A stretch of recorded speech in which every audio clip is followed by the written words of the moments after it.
Hier, Paris a été frappé par un orage qui a secoué la ville. Imaginez la scène, un instant, nous transpirons sous une canicule et l'instant d'après, boum, le ciel s'ouvre.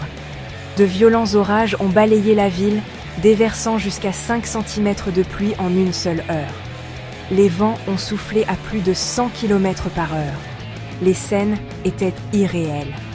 La foudre a crépité au-dessus du Sacré-Cœur et les rues se sont transformées en rivières.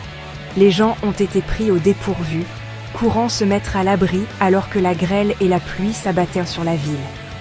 Plusieurs stations de métro ont été inondées et les aéroports de Paris-Orly et Charles de Gaulle ont connu d'importants retards et annulations.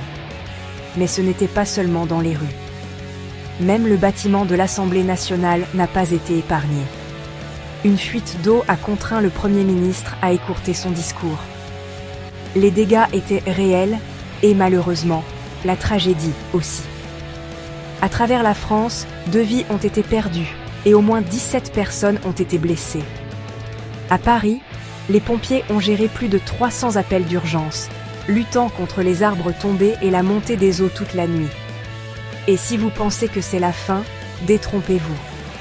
D'autres orages sont en route et une nouvelle canicule devrait arriver d'ici juillet.